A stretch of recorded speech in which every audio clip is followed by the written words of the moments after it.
Or should we move on to what about the NFL rule changes? Oh yeah, the Or NFL now rule we're changes. gonna That's right. Okay, so NFL rule changes. So currently, they passed the rule in the NFL where you can do 3 pumps. I'm just kidding. I'm just kidding. I think now, from what Kelly told me, she's like my info source, like the best info source ever. She told me that you can now use the ball as a prop. You can now do group celebrations, and you can make snow angels. Okay, yeah, because I have the list of the rules that passed. Mm-hmm. So the first one was the loosened restrictions on celebrations. So to confirm, yes, basically players won't be penalized for group celebrations using the ball as a prop or going to the ground to celebrate. However, if it mimics the use of a weapon or sexual act or something to delay the game, that will be flagged, which is completely understandable. It's the perfect line. It's the perfect line to draw. Let them have fun, but don't let them be crude or get the game or have it be something ridiculous where don't get every single guy from your bench off to be a part of something. So do it real quick pumps. And then move on. No pumps. Another law that passed, or another rule that passed was teams are allowed to bring 2 players back from injured reserve. Oh, nice. That's which good. I think that was a great move by the league because, I think that was a super smart move. I absolutely agree with you because my question is, when are they going to increase the roster size? Well, speaking of rosters, the NFL approved the change to just 1 roster cut down day. So it used to be that the deadline to get the rosters down to 75 players was prior to the last preseason game. So pretty much they eliminated the deadline. So now literally you can go from 90 to 53 all at once. So you don't have to worry about making cuts immediately. Yeah. No, I like that. Here's my question. Ricky, I have a question about that because I was reading that and now I was thinking, now instead of just trying, I guess you would want to get the most out of them up until you have to make that 50. Because I was thinking, could you cut players and then try to bring new guys on from other teams where other players had been cut? Okay. The rule states is that basically it's a 90-man roster until the end of the last preseason game. After that, then you got to cut down to the 53-man roster, so you could bring anybody in. Okay. Another rule change, probably the most questionable, and we're gonna have a huge discussion on this. Well, the big discussion, whatever. The shortened regular season overtime minutes from 15 to 10. I absolutely agree with it. I don't really like it. Why? 90%. I think something like out of all the overtime games ever played in regular season, only 3 of them have ever gone past 10 minutes. Most of the average for an overtime NFL game during the regular season is 7 minutes and 39 seconds or something like that. So, I mean, why not take the extra 5 minutes? The thing is that I understand it changes the strategy of how you approach overtime, but here's the problem. The problem is that it doesn't really fix the issue. I don't have a problem with the minutes getting changed. But when they were trying to fix overtime, this doesn't fix the issue. That's why I don't like it, because they had a chance to fix overtime. What's the issue?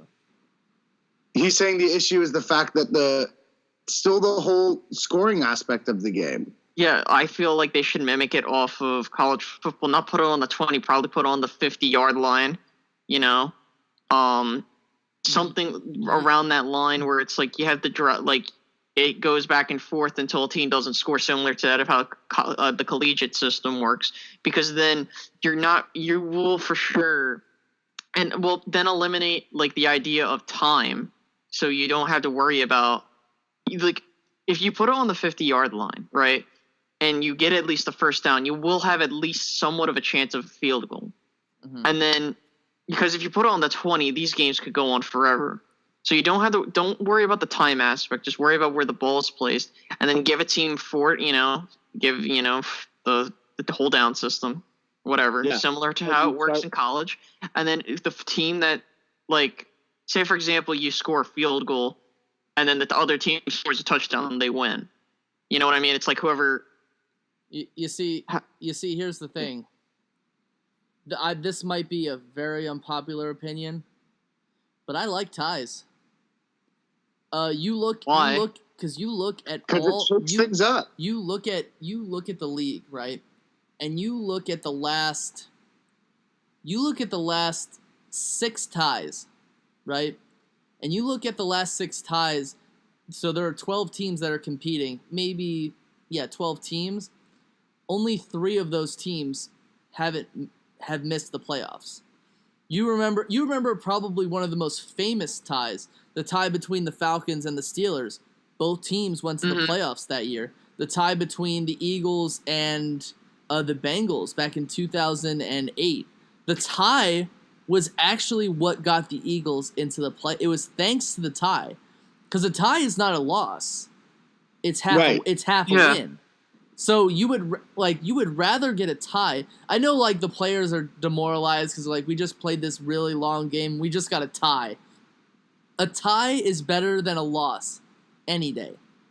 I would rather tie than if someone was like, would you rather tie or lose? I'd be like, I'd rather tie. Well, yeah, you would rather tie because the tie counts as half a win. Yeah. Don't get me wrong. But then you look, but like the 49ers, that tie got them to be NFC West champions over the Seattle Seahawks back in 2012 with the Green Bay Packers. The tie they had in 2013 over the Minnesota Vikings got them that extra winning percentage between the Cincinnati Bengals and the Carolina Panthers back in 2014. Both of those ties helped those teams get into the playoffs. So I'm not opposed to ties. To me, the tie that happened last year between the Cardinals and the Seahawks, that they couldn't even kick a field goal. Just think that's the thing. That wasn't the time limit that was at fault. It was the fact that neither of those teams could kick field goals. And the Seattle Seahawks had a perfect chance at a chip shot and they missed. Both teams had a chance at chip shots and they missed. The thing is though, is like I don't have like I just don't like ties because OCD. No, but on a serious note though, but like the thing is what happens with ties, it's because of something stupid. Like if you saw what happened last year, I think it was like what did we have, 2 ties like out of 2 games? We did have 2 ties. One was between the Redskins and the Bengals. Neither of those teams went to the playoffs.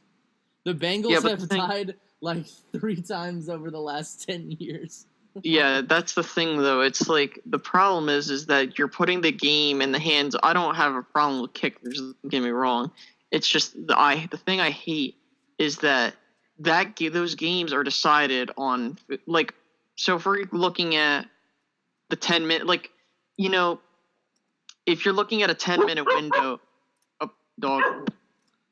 Yeah, keep going. If you're looking at a 10-minute window to score, who knows? Like, you might have a team like the Cowboys or the Steelers just run the ball to a really long drive and just kick a field goal or something.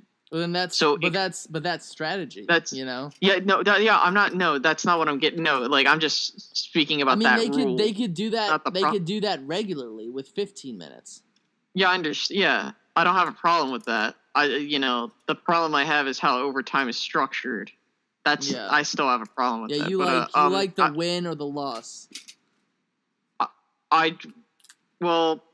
I prefer the win, but the thing is I would, I'm kind of go big or go home kind of guy. So, Kelly, what do you think? What do you think about ties? And Kelly wants to win every time. She says the Cowboys are gonna win.